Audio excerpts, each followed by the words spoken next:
Greetings, fellow YouTubers. Irv Lindsay here. How you doing? In today's adventure vlog, we're going to talk about one of the most tragic riverboat explosions in U.S. history. Was responsible for a lot of the early riverboat regulations that were passed by the United States government. Happened right here in Cincinnati.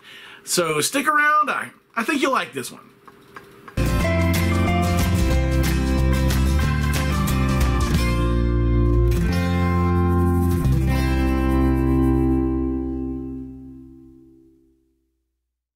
So the information that I have on this explosion is pretty much the same information most people have on it, and that comes from James Lloyd's Steamboat Directory and Disasters on the Western Waters in 1856.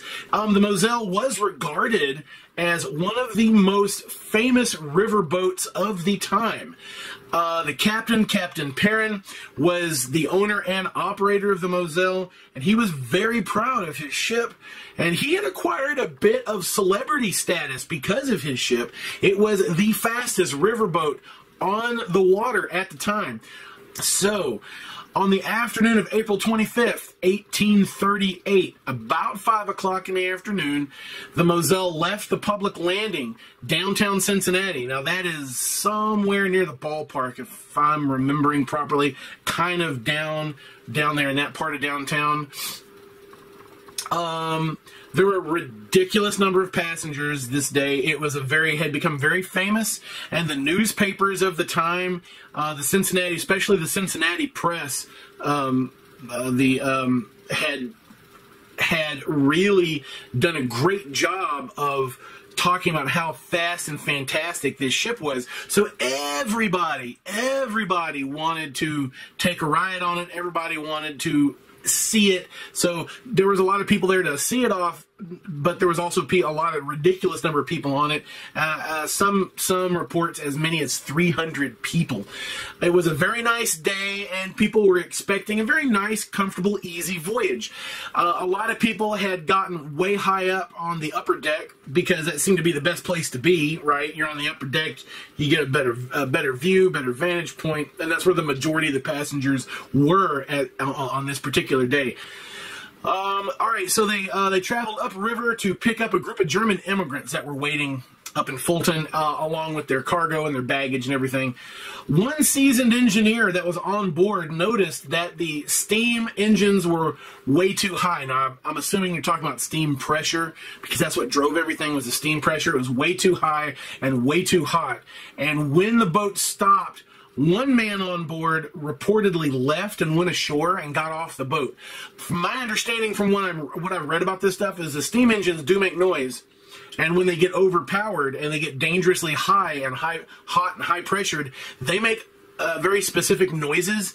And a lot of people on board were evidently alarmed, but nobody thought much about it. They figured the captain knew what he was doing. He was well known, and nobody really considered that something bad was about to happen, except for the one guy that got off.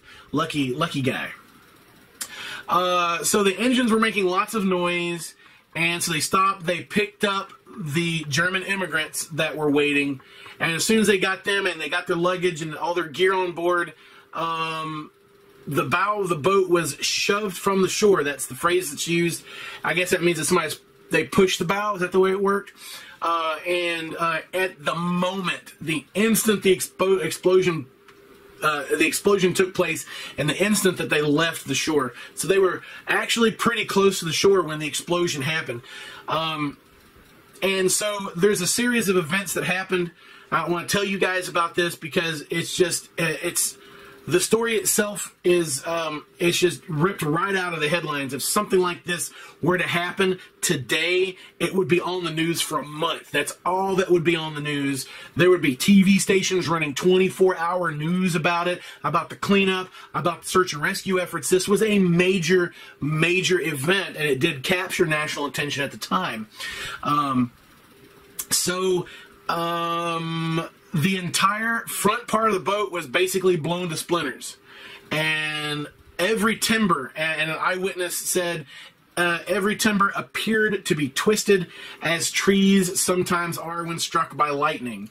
They were just twisted and blown every which way.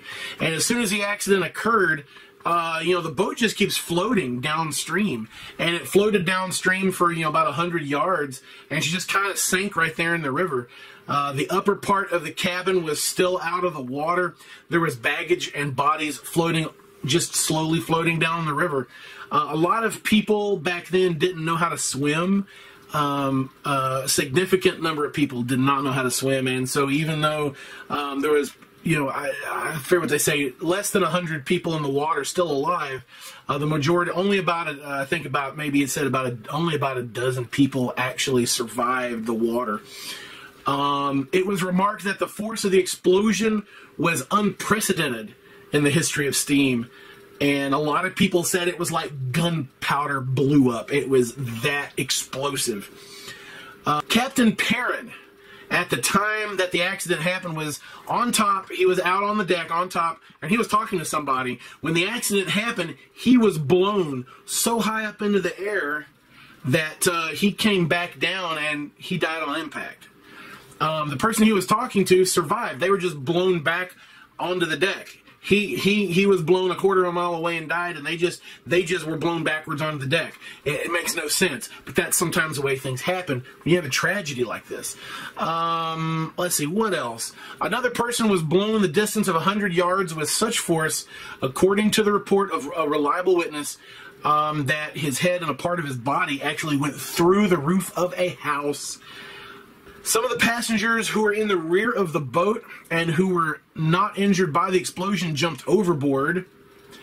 60 or 70 people were in the water at one time. Maybe a dozen people reached the shore. A large number of passengers, once again, as I said, were collected on the upper deck, and a lot of those folks just didn't make it. And there's a large amount of stories of the human tragedy of this, where people that survived there was nobody there by themselves. In this day and age, when you went on vacation, you typically went traveling. You took your family with you. So there were husbands and wives, babies, mothers and babies, you know, entire families. And some of the accounts that are in this book are kind of bloody and tragic, and not really appropriate for this channel. But, you know, if you have a chance to look it up, there is a transcript of this account on Northern Kentucky Views. Just type in Moselle Steamboat Tragedy, Cincinnati. That's Moselle. And as always, I might be mispronouncing that, Moselle. I can't figure out how else it would be pronounced, though. And it is from James Lloyd's Steamboat Directory and Disasters on the Western Waters, 1856. Now, as a result of this tragedy, a lot of, there were very few laws that really governed anything in this early juncture of U.S. history. It was pretty much a hands-off type of government policy. But at this point, it was realized that somebody had to regulate what was going on with these steamboats, because if they didn't, then this would probably happen again. So as a result of this, laws were passed on the national level regarding the inspection and of steamboat engines, and rules and regulations for what people could and couldn't do. Did it have an effect? I don't know. There were other explosions. There were other steamboat tragedies, I believe. The fact that there is a book that's entitled Disasters on the Western Waters probably means there's a lot more disasters. Yes, it's very important. It was one of the first times in American history that the government stepped in and began regulating an industry with laws. Happened right here in Cincinnati. So, a pretty well-known fact, Cincinnati was one of the central hubs of steamboat production. If you guys know where St. Rose Church is out on the east side, that's a church that has the tall flood gauge on the back side of it, that has all of the years and the different floods and how high the floods were. That is the area of Fulton, and it's that in that general area where all the steamboats were produced. And from what I've been told, upward of around 30 to 40% of all steamboats in the United States were made right here in Cincinnati. It was a huge, booming industry. Guys, thanks for listening. If you like Cincinnati history videos, there's a playlist. Should be popping up right here, right about now, maybe.